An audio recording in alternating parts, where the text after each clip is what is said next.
17, Números, capítulo 17.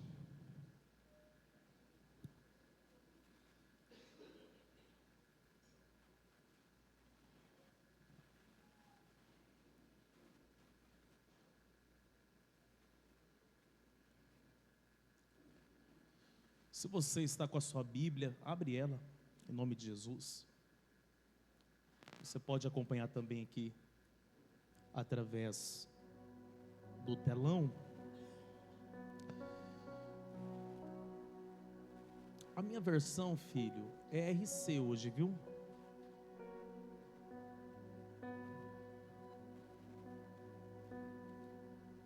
A RC, Almeida Revista Corrigida, amém?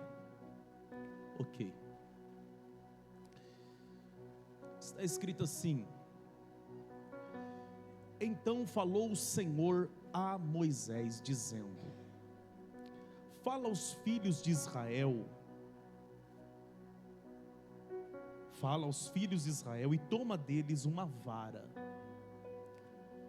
para cada casa paterna de todos os seus príncipes, ou cabeças, segundo a casa de seus pais, 12 varas, e escreverás o nome de cada um sobre a sua vara. Porém o nome de Arão escreverás sobre a vara de Levi, porque cada cabeça da casa de seus pais terá uma vara, e as porás na tenda da congregação, perante o testemunho, onde eu virei a vós. E será que a vara do homem que eu tiver escolhido, eu vou repetir isso aqui, preste, redobre muito a sua atenção. E será que a vara do homem que eu tiver escolhido florescerá. Diga comigo, florescerá. Assim farei cessar as murmurações dos filhos de Israel contra mim, com que murmuram contra vós. Falou, pois, Moisés aos filhos de Israel, e todos os seus maiorais deram-lhe cada um uma vara, para cada maioral uma vara, segundo as casas de seus pais 12 varas, e a vara de Arão estava entre as suas varas, e Moisés pôs estas varas perante o Senhor na tenda do testemunho. Sucedeu, pois, que no dia seguinte Moisés entrou na tenda do testemunho, e eis que a vara de Arão pela casa de Levi florescia. Diga comigo, florescia, porque produzira flores e brotara renovos e dera amêndoas. Diga comigo, amêndoas. Então Moisés trouxe todas as varas de diante do Senhor a todos os filhos de Israel, e eles ouviram e tomaram cada um a sua vara. Então o Senhor disse a Moisés: torna a pôr a vara de Arão perante o testemunho, para que se guarde por sinal para os filhos rebeldes. Assim farás acabar as suas murmurações contra mim, e não morrerão. E Moisés fez assim como lhe ordenara o Senhor, assim fez. Então falaram os filhos de Israel a Moisés, dizendo: eis que nós expiramos, perecemos, nós perecemos todos. Todo aquele que se aproximar do tabernáculo do Senhor morrerá. Seremos, pois, todos consumidos? Curva a sua cabeça, Pai, em nome de Jesus. Nós estamos diante da Tua palavra, ó eterno Deus de Israel. Aqui está, Senhor, mais uma parte da congregação que vai morar no céu. Fala conosco, revela o Teu coração e a Sua vontade aos Teus filhos, Pai, em nome de Jesus. Essa noite eu quero ministrar uma mensagem com o seguinte tema: você foi chamado para frutificar. Você pode olhar para essa pessoa que está ao seu lado e diga para ele, só para não esquecer: você foi chamado para frutificar.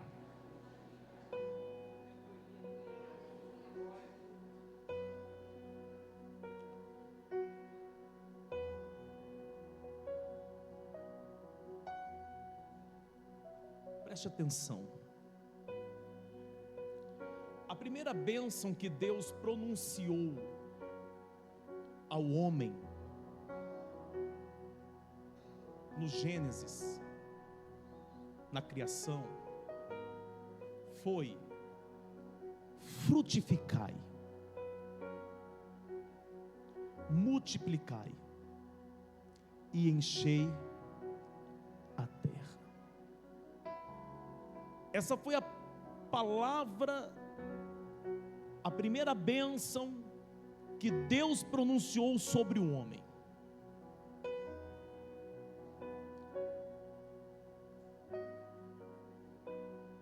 Da mesma maneira, Deus liberou essa palavra sobre a terra, quando Ele disse que a terra produziria ervas, árvores, que a terra produziria frutos. Deus não cria nada para que aquilo fica na inércia. Deus não cria nada que Ele não queira ver crescendo, frutificando. O maior propósito de Deus para as nossas vidas é que todos nós frutifiquem. Esse é o propósito e a vontade de Deus para cada um de nós aqui. Mas eu também entendo que frutificar é uma decisão, é uma escolha. Por mais que todos nós fomos chamados para frutificar, mas eu preciso decidir se eu quero frutificar.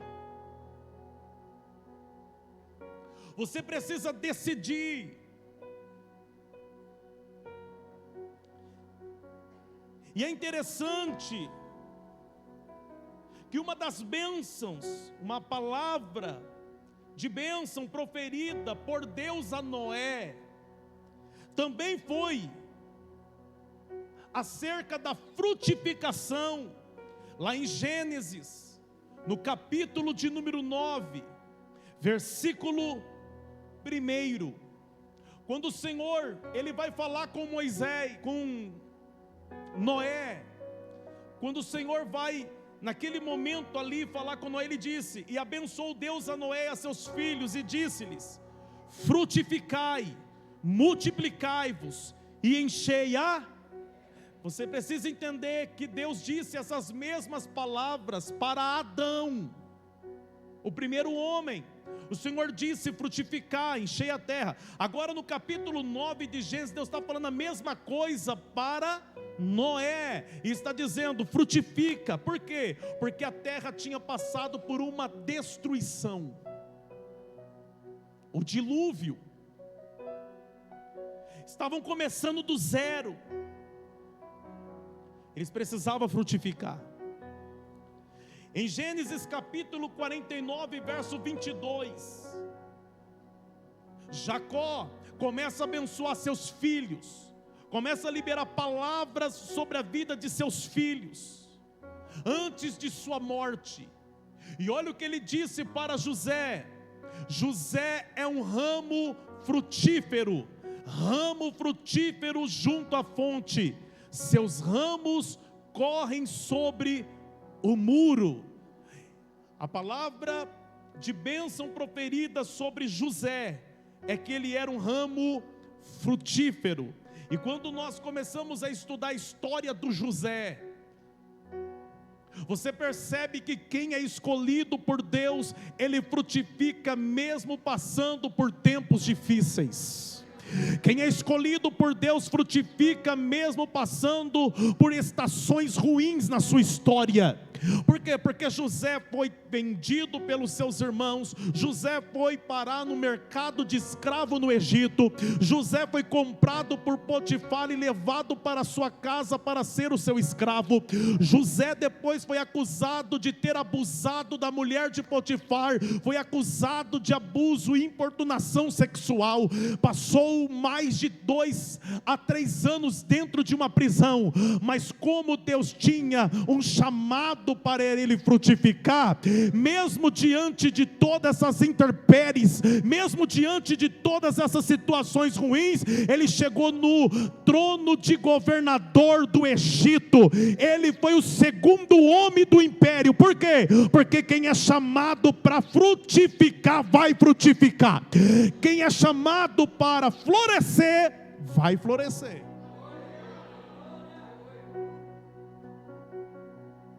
Quando nós olhamos em Colossenses capítulo 1, versículo 10, o apóstolo Paulo diz que devemos viver de modo digno do Senhor, agradando-lhe em tudo, frutificando em toda boa obra e crescendo no pleno conhecimento de Deus. Então, todos nós fomos chamados para frutificar. O próprio Jesus e Yeshua também disse isso. Lá em João capítulo 15, versículo 16. João capítulo 15, versículo 16. Não me escolhestes vós a mim, mas eu vos escolhi a vós, e vos nomeei, para que vades e deis fruto, e o vosso fruto permaneça, a fim de que tudo quanto em meu nome pedirdes ao Pai, Ele vos conceda. Jesus está dizendo que nós fomos chamados para dar frutos. Grave isso, grave isso. Os frutos não tem nada a ver com a performance. Os frutos têm a ver com o resultado daquilo que você está fazendo. Tem muita gente que é bom na performance, mas quando você vai analisar os frutos, o resultado, o próprio Cristo também disse que a árvore é conhecida pelos seus frutos. Então fruto não tem nada a ver com a performance, não tem a ver com aquilo que você faz, tem a ver com o resultado daquilo que você está fazendo. Então presta atenção, o texto que nós lemos no capítulo 17 do livro de Números, conta-nos a história da vara de Arão que floresceu. E eu preciso falar um pouco do contexto para que você entenda. Nesse período aqui, se você ler o capítulo de número 16, o capítulo anterior, você vai descobrir que Moisés estava passando por um momento de grande conflito na liderança dele. O capítulo 16 fala da rebelião de Corá, de Datã e de Abirão. E sabe o que é mais triste nessa história do capítulo 16? E eu peço que vocês depois em sua casa leiam com atenção. Nesse capítulo 16, que contém 50 versículos, narra o momento em que esses 3 homens, Corá, Datã e Abirão, se revoltaram e se levantaram contra a liderança de Moisés. O povo de Israel já tinha saído do Egito, Deus já tinha usado Moisés para isso. O povo já tinha presenciado milagres, o mar vermelho se abrindo, Deus transformando as águas de mar em águas doces, águas amargas em água potável, boa para o consumo. O povo estava vivendo um tempo de milagre, de cuidado de Deus. Só que a Bíblia diz que quando Moisés vai levantar Arão como sumo sacerdote, aí o povo se revoltou. Por quê? Porque, para quem não sabe, Arão era irmão de Moisés. Quando Deus fala com Moisés e diz: olha, seu irmão vai vestir o éfode sacerdotal, seu irmão é o escolhido. Agora houve uma revolta no meio do povo. Como assim? Está levantando o irmão dele? Aí sabe o que é mais triste? É que quem está se revoltando aqui faz parte da mesma tribo de Moisés, de Arão. É a mesma tribo, é a tribo de Levi. Podemos considerar que era da mesma família, da mesma linhagem. E é justamente aqueles da mesma família que está se revoltando, que está se levantando contra. Olha para cá, presta atenção. Eles estão se levantando contra a autoridade dada por Deus a Moisés. E é aqui que esses três homens começam a inflamar o coração do povo hebreu. Por quê? Porque o rebelde, ele é assim. O rebelde, quando não concorda com uma coisa, ele começa a inflamar o coração dos demais. Por quê? Porque ele quer que todo mundo pense que nem ele. Aí às vezes aquele que não está tendo problema nenhum começa a ter problema. Por quê? Porque ele foi envolvido no plano do rebelde. Então esses três aqui começou a inflamar. Não, nós não aceitamos mais a sua liderança não. Nós vamos abrir aqui no meio a nossa congregação. E foi aqui que eles começaram a acender fogo estranho no meio do povo. Foi aqui que o povo começou a murmurar. E a murmuração traz prejuízos físicos, emocionais, materiais. A murmuração é prejudicial. Olha para essa pessoa que está ao seu lado, fala assim para ele, fala para ela assim: cuidado com a murmuração. O resultado da murmuração é a escassez. Todo murmurador passa por períodos de escassez. E é horrível você conviver com um murmurador. Você já conviveu com um murmurador dentro da sua casa? Aquela pessoa que reclama de tudo? Não chega a ser insuportável você conviver com uma pessoa que reclama o tempo todo? Sim ou não?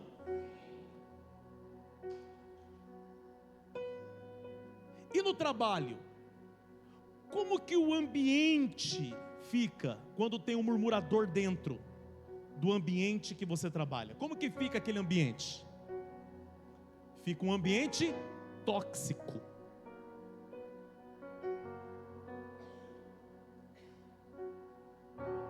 E eu confesso algo para vocês: eu tenho dificuldade de me relacionar com gente que reclama o tempo todo.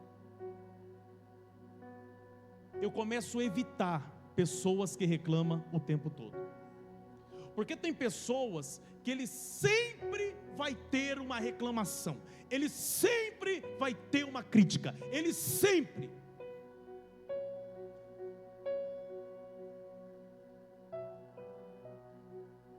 Então, como eu também tenho uma saúde emocional para zelar e cuidar, eu me blindo.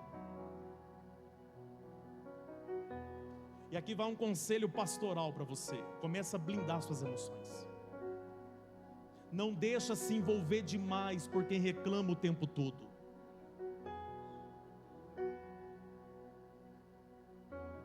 Olha para essa pessoa que está ao seu lado e fala: você está entendendo isso aqui?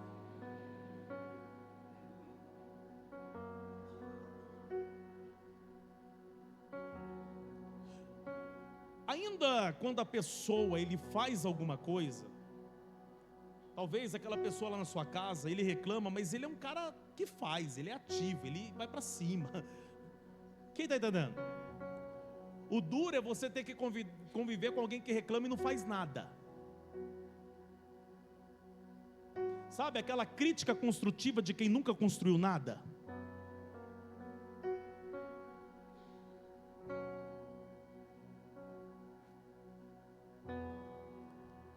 É como aquele homem que reclama o tempo todo, mas é a mulher que sustenta a casa. Por quê? Porque o amado levanta meio-dia.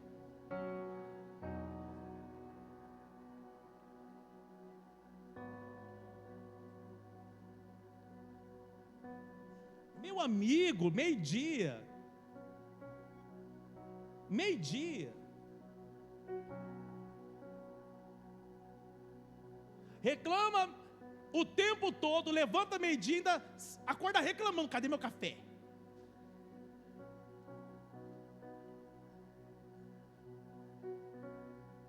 Seu café, amado, coloca água para ferver, pega o coador, coloca ali no negócio, pega pó, mas tem que ser pó daquele moído na hora, que não tem cisco no meio.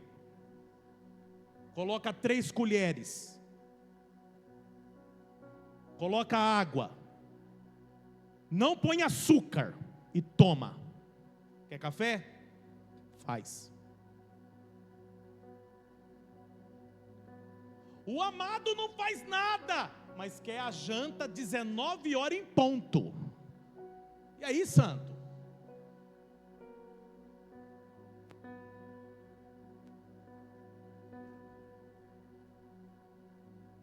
E aquela pessoa que trabalha com você, que fica encostado o tempo todo, você faz a maior parte do trabalho,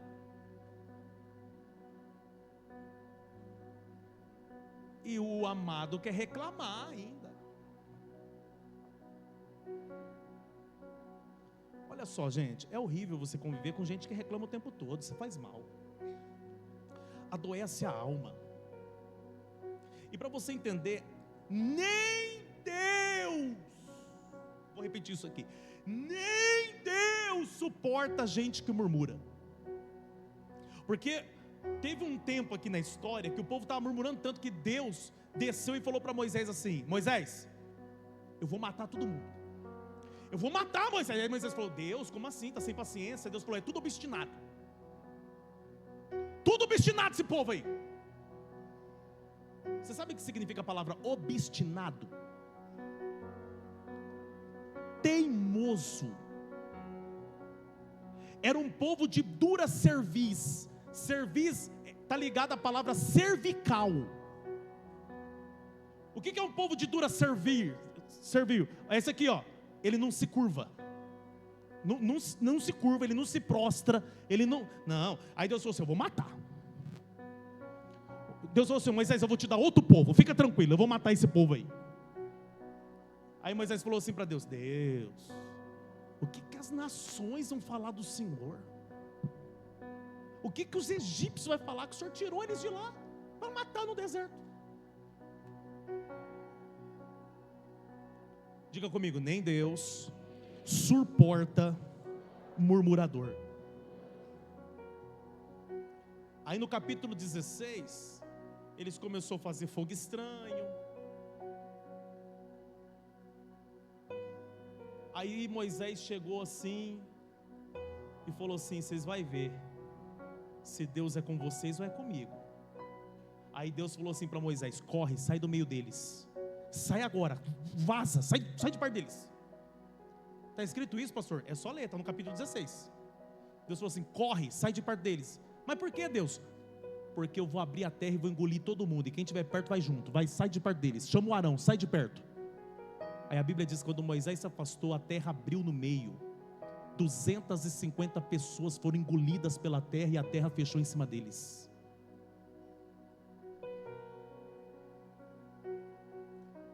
Aí ao invés do povo falar assim: é verdade, né? Ao invés do povo falar assim: deu ruim.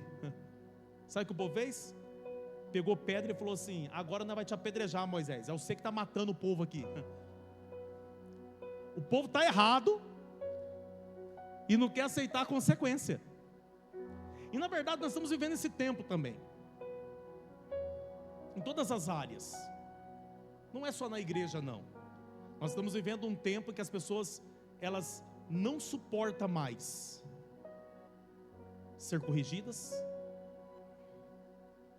Nós estamos vivendo esse tempo que as pessoas não suportam mais filhos que não suportam mais serem disciplinados. Nós estamos vivendo esse tempo, e na verdade é o tempo que o apóstolo Paulo disse que ia chegar um tempo que as pessoas seriam amantes de si mesmas, que não suportariam a verdade e que levantariam mestres para si mesmos. Eu acredito que nós já estamos vivendo esse tempo em que as pessoas não suportam mais a verdade. E o apóstolo Paulo diz que a verdade seria como comichões no ouvido. Ia ser uma coceira no ouvido. Ou será que eu estou vivendo em um mundo paralelo, diferente dos que estão aqui? Quantas pessoas aqui é empresário? Levanta a mão. Os empresários, empreendedor, que tem mais de uma pessoa trabalhando lá, levanta a mão aí. E aí, como que tá lidar com funcionários?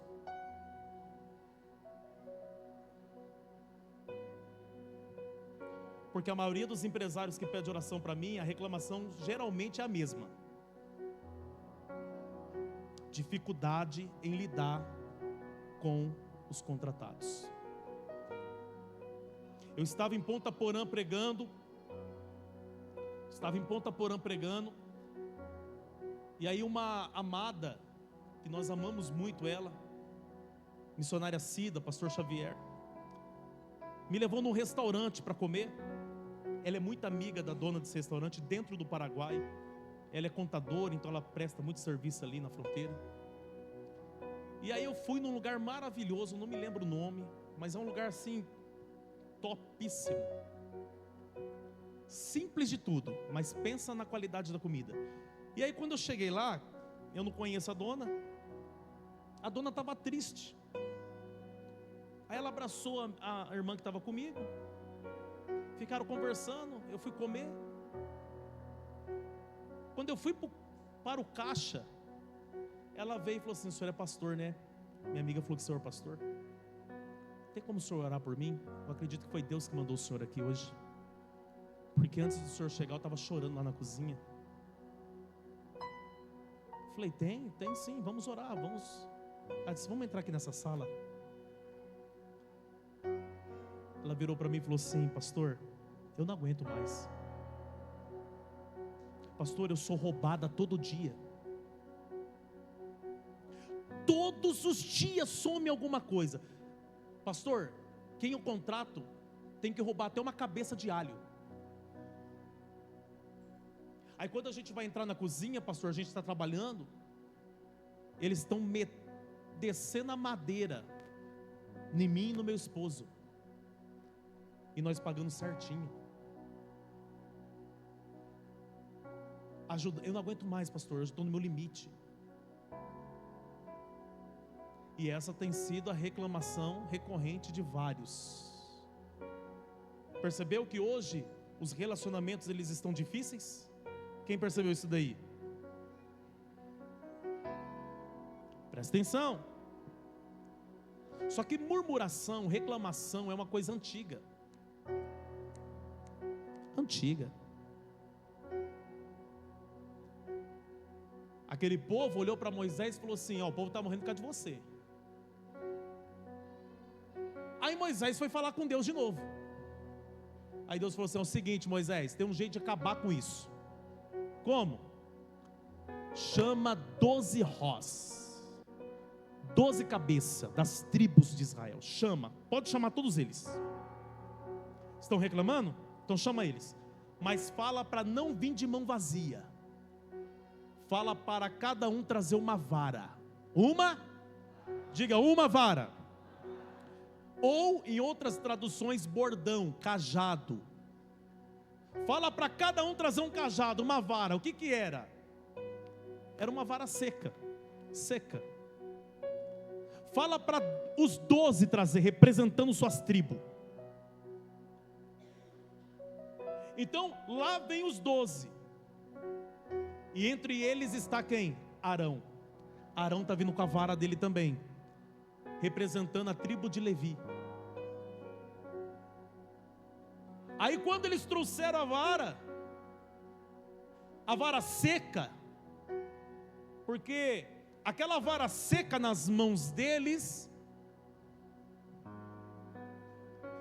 representa muito do que eles são. Não, vou repetir isso aqui. Redobra a sua atenção. A vara seca nas mãos deles representa muito bem o que eles são. Pergunte o quê? Uma vara seca. Porque a murmuração faz isso. Faz com que a pessoa viva uma vida seca.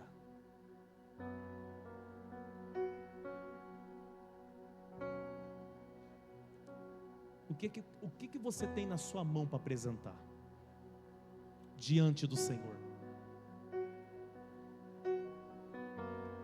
Quantas pessoas que você está carregando uma vara seca?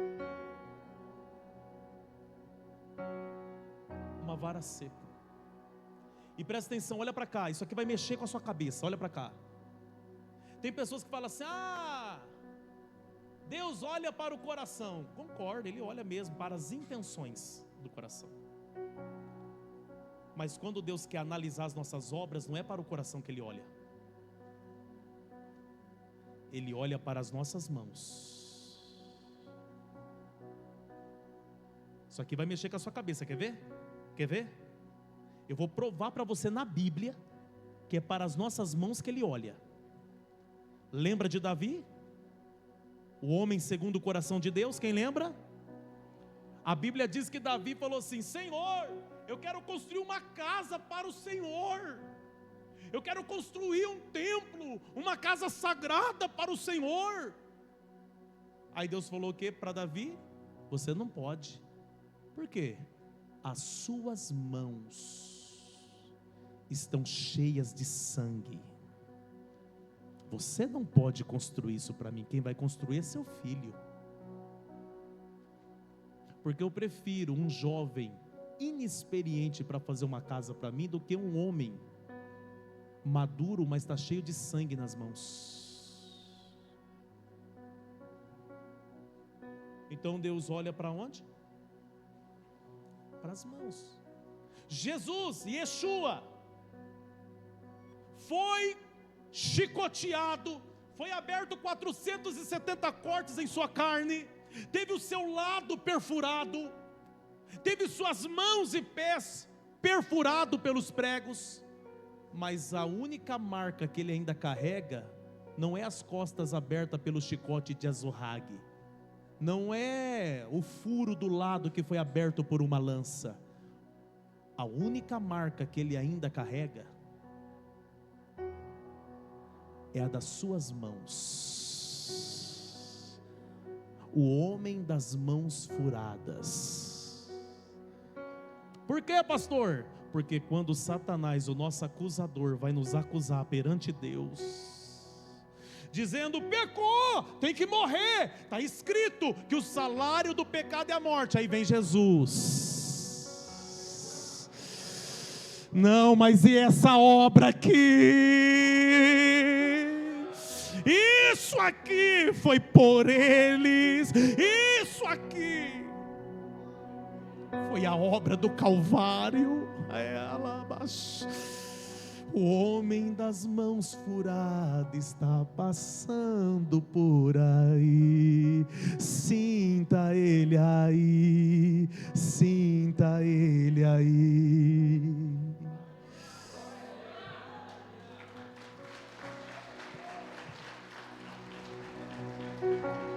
Aqueles homens se apresentam com as suas varas secas. Aí Deus disse a Moisés: pega essas varas, entra na tenda do testemunho, coloca elas aí. E segundo os rabinos dizem que Moisés entra na tenda do testemunho e enterra as varas. É por isso que teve que identificar elas. O que Deus disse a Moisés? Coloque o nome de cada um na vara. Aí eles vão lá e enterram as varas. Olha para cá, enterrou as varas. Diga: enterrou. Aí Moisés falou assim: agora vai cada um para sua casa, viu? Amanhã vamos ver o resultado. Porque a vara que florescer será o escolhido de Deus. Aí todos foram para casa. No outro dia, pela manhã, quando Moisés entra na tenda do testemunho,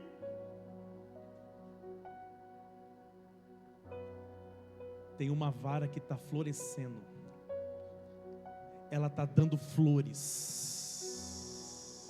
está brotando renovo. E a Bíblia diz que tinha um cacho de amêndoas. Peraí. Enterrou um dia anterior. No outro dia já tem flor, já tem amêndoa. Não, peraí. Nós estamos falando de uma região que era a Península do Sinai. Península do Sinai só chove 2 vezes no ano. Calor de mais de 50 graus.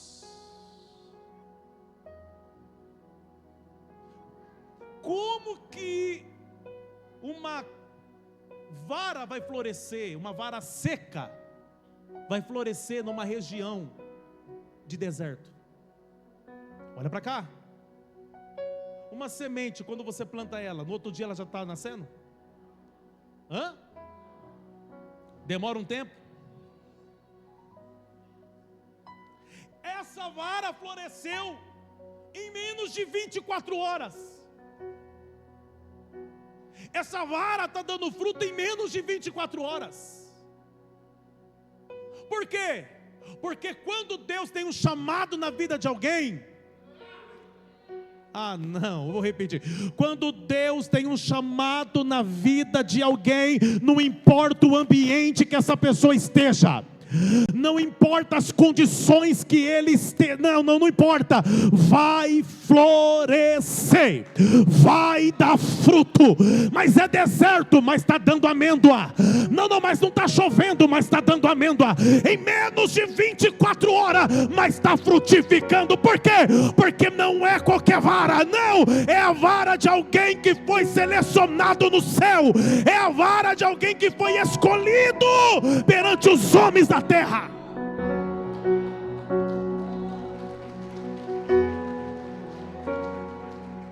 E é isso que você precisa entender, que se Deus tem um chamado na tua vida, não importa as condições, não importa o ambiente. Então pare de culpar o ambiente. Por quê, pastor? Porque vara de murmurador não floresce mesmo. Vara de murmurador não vai dar fruto mesmo.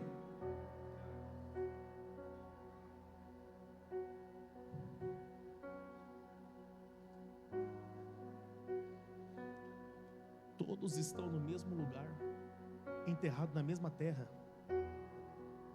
A diferença é que 11 varas de quem murmura, é de quem reclama.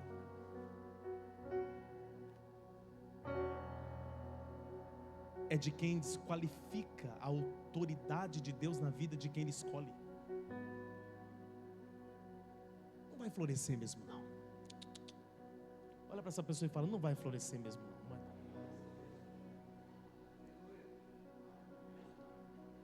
Mas quando Moisés puxou a vara de Arão, ela está com aquele cacho de amêndoa. Aleluia. Aí Deus falou para Moisés assim: agora pega essa vara, vai lá na porta da tenda e coloca ela na frente de todo mundo, para que todos vejam. Para que todos. Deus não manda você dar fruto para esconder eles. Não. Eu vou repetir. Deus não manda você frutificar para você esconder o fruto, não. É para você mostrar o fruto daquilo que você está fazendo. E sabe quem é que mostra os nossos frutos? Não é nós. É aquele que nos chama. Quem vai mostrar seus frutos é aquele que te chamou. É Ele que vai mostrar seus frutos. Então para com essa necessidade o tempo todo de querer mostrar. Não, fica tranquilo. Quando o tempo chegar, a oportunidade vem. O lugar da honra é separado. Quando o tempo chegar é diferente. Quando o tempo chega é diferente. Você entende isso? Quando chega o tempo de Deus na vida de um homem, ele não precisa forçar para sentar nas primeiras fileiras.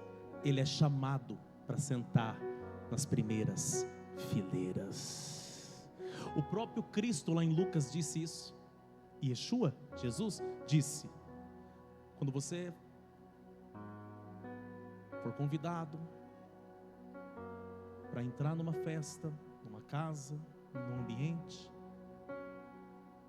não sente nas primeiras fileiras, para que você não corra o risco do anfitrião ir até você e dizer: sente na última, porque essa fileira já está reservada.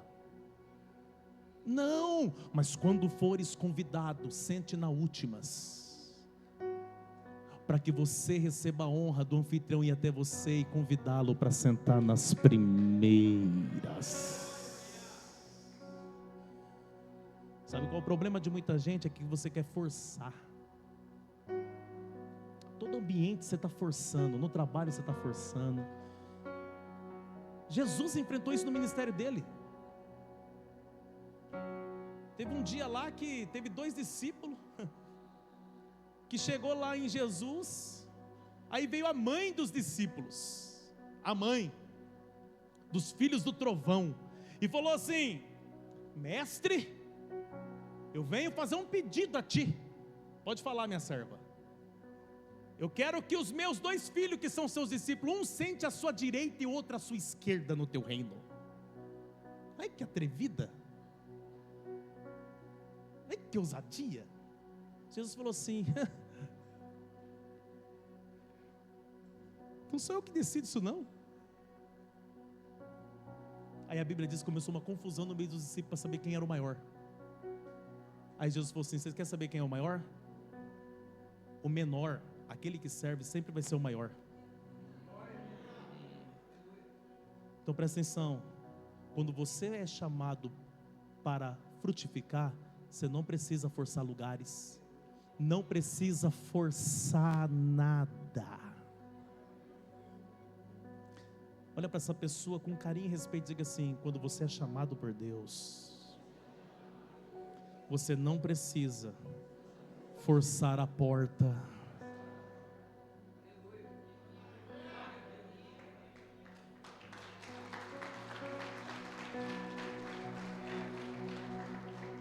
A vara de Arão floresceu, deu fruto. E não foi qualquer fruto não, hein? Foi amêndoa. Você sabe o que se extrai da amêndoa? Óleo. As irmãs sabem muito bem disso aí. Aquele óleo de amêndoa, né? Creme de amêndoa. Não tem? Não tem? É bom ou não é? É bom. Deixa eu falar uma coisa. Deus não ia fazer qualquer fruto brotar lá naquela vara. Não. Ia ser o melhor fruto. Aí eu termino a mensagem fechando a minha Bíblia. Todos teve que reconhecer que realmente Arão é o chamado. Deixa eu falar. Vai chegar um tempo na tua vida que até quem não te aceita vai ter que reconhecer. Deixa eu repetir. Até quem não te aceita vai ter que reconhecer. Deus é na vida dele mesmo. Deus é na vida dela mesmo. Olha só. Olha o que Deus fez na vida dele. Olha o que Deus fez na vida. É Deus mesmo. Tem que ser Deus. Não pode ser outra coisa. Vão reconhecer lá na sua casa, no meio da sua família, que Deus te chamou. E eles vão saber disso através dos frutos que você vai dar lá. Na igreja, as pessoas vão reconhecer que Deus te chamou através dos frutos que você vai dar. No seu trabalho vão reconhecer através dos seus frutos. Você foi chamado para frutificar. Você pode ficar de pé comigo?